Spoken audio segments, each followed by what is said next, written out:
Hai guys, kembali lagi bersama gua di Sakahayang Review. By the way, apa kabar kalian para pemburu psikopat?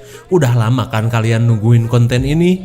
Kalian patut berbahagia karena pada kesempatan kali ini Sakahayang akan mereview sekaligus membahas sebuah film yang cukup mengerikan sekaligus ngakak edan.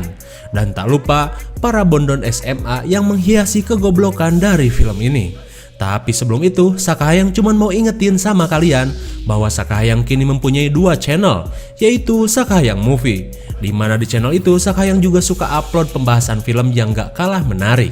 Cek link di deskripsi ya, biar gak nyasar. Dan jangan lupa subrek biar dapat notifikasinya. Oke lah, kembali ke Psikopat Area Camping.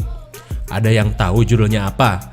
Film ini berjudul Lumberjack Man 2015. Film ini berkisah tentang seorang psikopat yang bermukim di kawasan Camp Ceria di pelosok Amerika. Kuat apa enggak? Jelas kuat lah. Karena sepertinya psikopat ini adik kakak sama psikopat rawa cubluk. Penasaran seperti apa psikopat ini membasmi para remaja bondon? Baiklah, kita langsung saja ke pembahasan kita.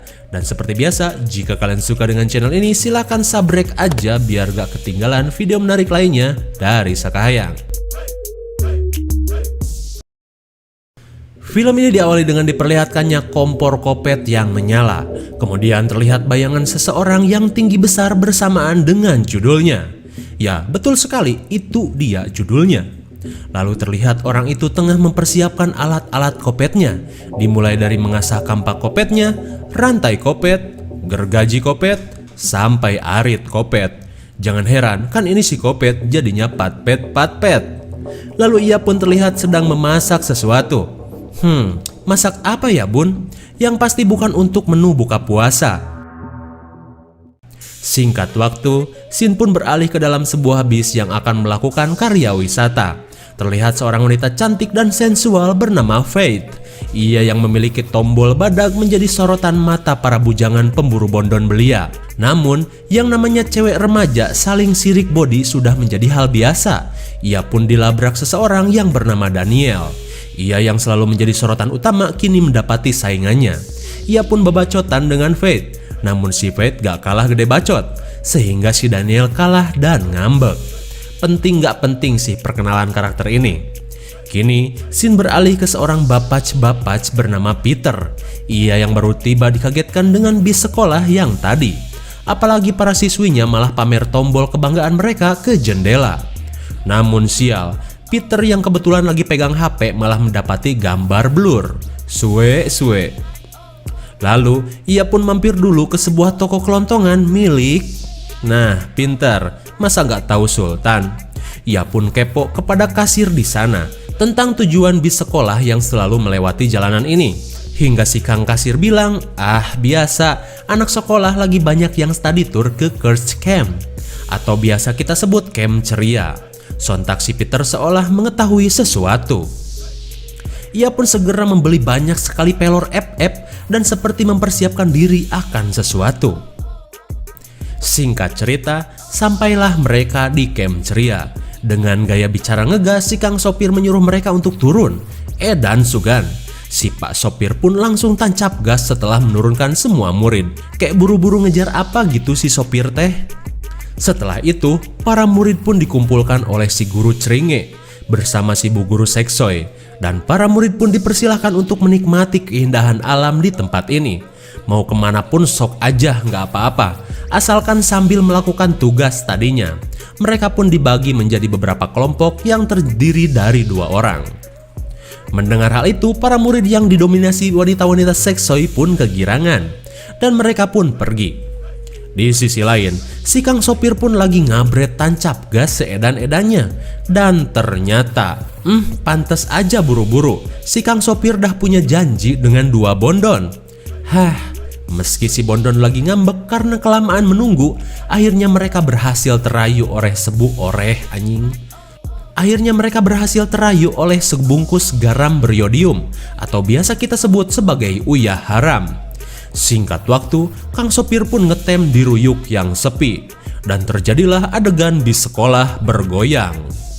Gelo, getaran segede apa yang bisa menggoyangkan bis? Cik mikir. Dahlah. Namun di saat mereka sedang asyik, datanglah psikopat yang membawa gerobak akan menghancurkan kemaksiatan di muka bumi ini. Jeung disada di HP teh. Naon? Sorry guys, tadi ada yang nge-WA. Kita lanjut. Dan ketika kedua bondon ini lagi asik, kampak kopet membuat dua kepala bondon terlempar. Lalu si sopir yang lagi asoy menghirup aroma terasi di bawah baru sadar akan keganasan Kang Kopet. Alhasil ia pun modar. Kembali ke remaja glowing, Fate yang lagi bengong lihat kucing di pasir terkagetkan oleh suara aneh di balik jerami. Karena penasaran ia pun mengeceknya. Ternyata itu hanya si bongsor Mupeng. Fate pun merebut bukunya dan menemukan gambar sketsa para wanita seksoy. Dan karena malu, ia pun kabur. Di sisi lain, dua remaja bangor lagi asik udut Bob Marley. Namun ketika sedang asik, untung saja cuman Kang Ternak yang memergoki mereka. Ia pun membawa dua remaja ini untuk dihukum bersihin kandang kuda. Lalu, ia pun merebut udutnya dan dihisap sambil baca majalah gaul. Dirasa efek udut udah kerasa, kedua remaja ini pun kabur. Namun si Kang Ternak gak sadar. Singkat waktu, Kang Ternak lagi santuy ngefly, iseng-iseng lihat foto mantan pacarnya yang bernama Neneng. Neneng, kenapa kau meninggalkan AA? Ujar si Kang Ternak. Hingga tiba-tiba si Kopet camping mendatangi Kang Ternak. Namun karena ia sedang teler parah, ia malah menganggap si Kopet camping sebagai mantannya. Oh, Neneng kembali kepadaku. Ia pun mendatanginya dan mencium rambut Neneng. Namun ia heran, kenapa rambut Neneng malah kayak sapu ijuk. Lalu ia pun jelas modar. Di lain tempat, Peter yang sudah curiga akan terjadi pembantaian di Camp Ceria, ia pun mengunjungi polsek sheriff terdekat. Peter pun berbincang dengan sheriff cantik nan glowing kamana karep bernama Sheriff Ichi. Ya, gua mah ngarang aja soalnya ia jutek banget pas perkenalan. Peter lalu memperingatkan sheriff glowing itu untuk segera mengevakuasi anak-anak di Camp Ceria karena menurutnya akan ada pembantaian hebat di sana. Mendengar itu semua, Ichi pun cuman ketawa ketiwi karena informasi Peter seperti orang yang lagi ngarang. Alhasil, ia pun diusir Neneng Ichi. Kembali ke Camp Ceria, terlihat si bongsor lagi kelayaban gak jelas sambil nyemil pisang. Lalu tiba-tiba ia mendengar suara bidadari di balik semak-semak. Dan ternyata, oh my god! Ternyata ia melihat dua siswi sedang mandi di danau cinta. Si Pirang nan Unyu dan si Keriting nan Seksoy sedang kucuprakan di air. Namun gak ada pelanginya. Tapi ketika si bongsor sedang asik nonton, tiba-tiba sial sekali, tiba-tiba pohon besar menimpanya sampai modar. Jelas saja itulah si Kopet yang nebang pohon buat ngekill si bongsor. Dua cewek yang lagi asik mandi pun kaget dan tibu buranjat keluar dari air. Di sisi lain, aing mah kuda lumping terus. Dua sejoli yang lagi asik di dalam hutan baru beres melakukan aksi ngaduk semen. Namun saat udah beres, si cewek malah kehabisan udud. Mana udud kulit udah lemes kan? Lantas ia pun menyuruh pacarnya cari udud. Kalau enggak, ia gak bakalan melayani ronde kedua. Mendengar hal itu, si cowok pun mau gak mau berangkat dan cari udud. Namun sialnya, si Kopet yang tiba-tiba berada di sana sedang memperhatikan mereka. Kalian jangan kaget kalau si Kopet cepet banget pindah-pindahnya, karena jurus Hokage keempat udah bagaikan kentut bagi dirinya. So easy. Lalu ketika si cowok sedang berjalan, si Kopet dengan mudah mencabut kepalanya. Tentu saja teriakan dari si cowok terdengar si Neneng yang lagi recharge energi gabrut. Ia pun mengecek sumber suara itu. Dan ternyata si Kopet itu pun mematah-matahkan kaki dan tangannya seperti melipat-lipat meja portable. Alhasil, si cewek pun berubah menjadi meja portable. Maya nih jadi meja, ujar si Kopet. Namun ketika ia mencoba menyimpan barang di atasnya, Malah jungkat-jungkit gak stabil. Alhasil psikopat pun berkata, "Anyim dasar bahan baku murah." Kemudian scene beralih ke dalam kantor polsek. Sheriff Ichih yang lagi nelpon tiba-tiba dikagetkan dengan suara aneh dari luar. Ia pun segera bersiaga, takutnya ada gerombolan Bang Emok yang selalu datang nagih iuran. Pistol pun ia keluarkan. Namun tak ada siapa-siapa di luar. Akan tetapi, anjing, psikopat dah ada aja di polsek. Ia pun melempar Ichih sampai mubui. Ichih pun menembaknya.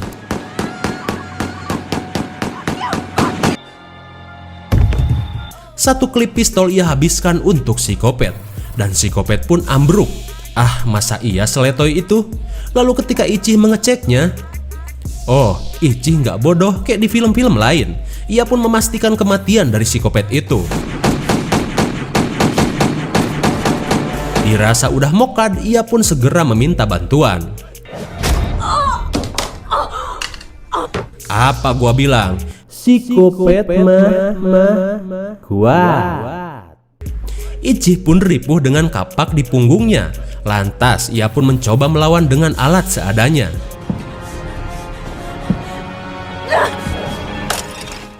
Tapi anehnya, psikopat itu kesakitan dengan satu cairan di dalam gelas. Apakah itu? Psikopat pun kabur. Kembali ke camp ceria. Kalian masih ingat kan dua bidadari yang mandi di danau tadi? Mereka pun terlihat lagi curcor di dalam aula. Kemudian seorang cowok datang mengajak mereka abok sarita mulawak jawara cap orang sengklek. Melihat itu, si cewek polos yang lagi belajar bangor pun iya-iya aja. Lalu mereka pun berpesta ria.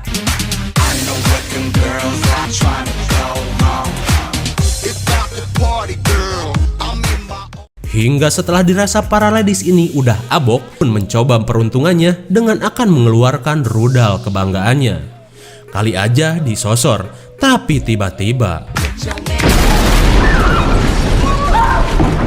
alangkah kaget setengah edannya mereka ketika psikopat itu datang menjebol tembok dan menggerebek mereka.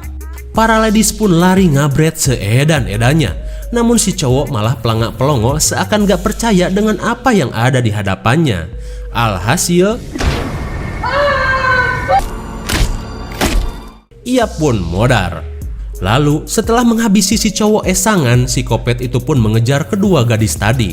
Tapi seperti biasa, psikopat cuman butuh jalan kaki aja buat ngejar orang yang lagi lari. GG kan? Dan tiba-tiba teman si Pirang pun terjebak jebakan kopet. Ia pun meminta tolong. Namun karena si Pirang ketakutan parah, ia pun meninggalkan soulmate-nya itu. Hingga tak berapa lama si kopet pun datang.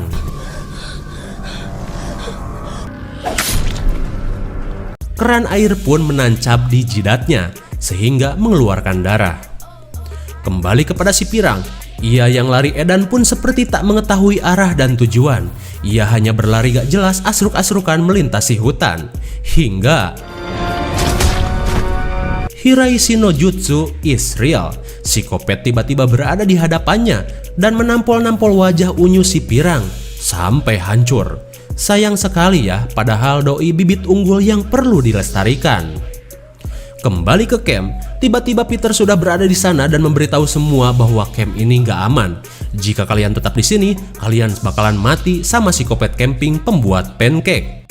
Peter pun menceritakan asal mula dari psikopat itu. Di zaman dulu, telah hidup seorang pria yang pandai membuat pancake. Namun kepandaiannya itu malah menjadi malapetaka baginya. Karena datang seorang pemburu jahat yang tergiur akan masakannya.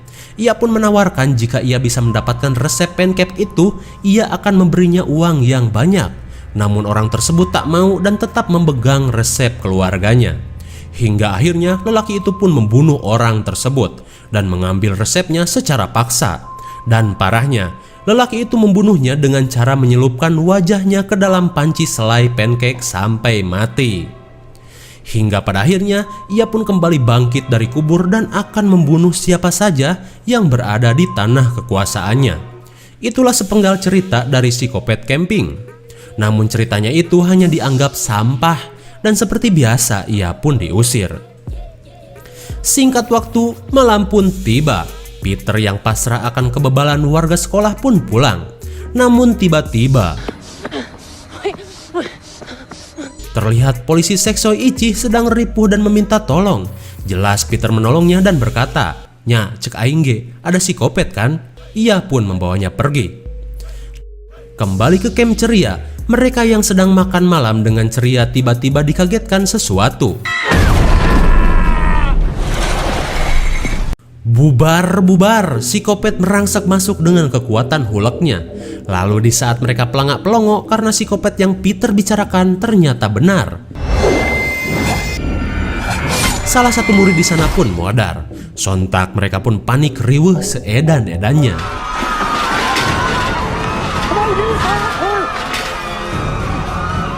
Semua orang dibantai tanpa pandang bulu keriting. Bahkan si guru Seksoy pun ikut jadi korban. Oh tidak, balon-balonan di tombolnya pun dicabut sampai mati. Hingga satu bencong datang berusaha melawan psikopat menggunakan kekuatan gelainya. Jelas saja si Iye gak ada apa-apanya. Singkat waktu, beberapa orang yang tersisa termasuk si Fate kabur melalui pintu belakang, namun sialnya terkunci. Hingga satu cowok yang care sama si Fate berusaha menjadi superhero. Ia berusaha menahan pintu agar si nenek cantik bisa kabur. Alhasil,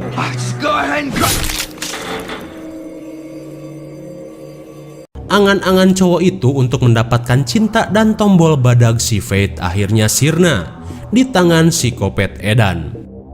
Melihat situasi itu, Fate dan si Koki Imsak pun lari ngabret seedan mungkin, hingga sampailah mereka di sebuah peternakan. Dirasa nggak ada cara lain, mereka pun bersiap melawannya dengan senjata seadanya. Hingga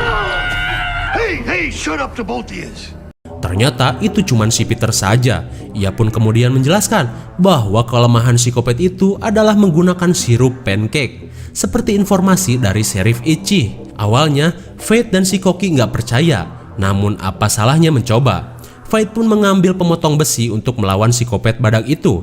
Singkat waktu, sampailah mereka di kediaman psikopat badak. Fate pun masuk bersama si Koki. Di dalam, mereka melihat ada tungku api yang menyala-nyala dan alat psikopat lainnya. Dan tiba-tiba edan sekali ya, psikopat itu keluar dari dalam kompor. Aduh, ada-ada aja. Dengan rasa takut, mereka pun berhadapan dengan psikopat badak. Dan karena senjata si Koki cuman kunci pas, ia pun meminta tukeran senjata. Tapi aduh, alat itu malah sulit menyala. Alhasil, seperti sampah, psikopat itu membuang alat pemotong. Lalu, aduh, apalagi kunci gituan, ia pun membuangnya lagi. Dalam keputusasaan, si Koki pun bilang, coba lawan pakai sirup pancake. Lalu ketika Fate akan melakukannya, jarinya pun buntung. Dan di saat mereka akan dieksekusi, untung saja si Peter Pan datang menggunakan senjata FF tanpa skin. Ia pun menembakinya. Terlihat psikopat itu sudah tak berdaya dan mereka pun segera pergi. Tapi karena psikopat mah kuat, senjata FF pun tak berasa. Percuma di top up juga, habisin duit orang tua doang. Dan karena panik, shotgun FF udah nggak ada pelornya, si Peter pun mencoba adu jotos. Udahlah, Fate pun dilempar sampai ke dalam rumah. Dan tanpa diduga, kebetulan ia menemukan satu gentong sirup pancake. Peter pun menyuruhnya untuk melumuri tubuh dengan sirup itu untuk melawan psikopat badak. Lalu ia pun membuka bajunya dan akan melawannya. Awas, gagal fokus. Backwards.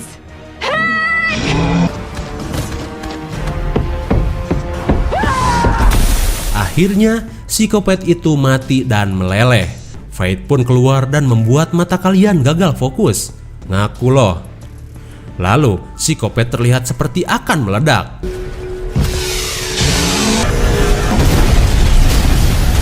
Waduh, damage dari bola basket emang bikin puyeng. Psikopat itu pun modar dan terbakar bersama rumahnya. Singkat waktu, siang pun tiba. Peter, Sheriff Ichi, Koki imsak, dan untung saja si Fate dikasih baju. Mereka pun selamat dan nebeng kolbak saudara tiri Mang Ojon. Mereka pun pergi meninggalkan camp ceria berdarah. Dan film Lumberjack pun berakhir. Bagaimana? Seru-seru, kocak, dan menegangkan bukan? Film seru-seruan gini emang cocok buat dibahas. Mayan mengobati perut keroncongan. Psikopat badag mantan pembuat pancake memang sangatlah kuat. Namun kelemahannya amat sangat geli parah. Hanya menggunakan sirup pancake dan ketangkasan Fate dengan bola basketnya. Semua bisa teratasi.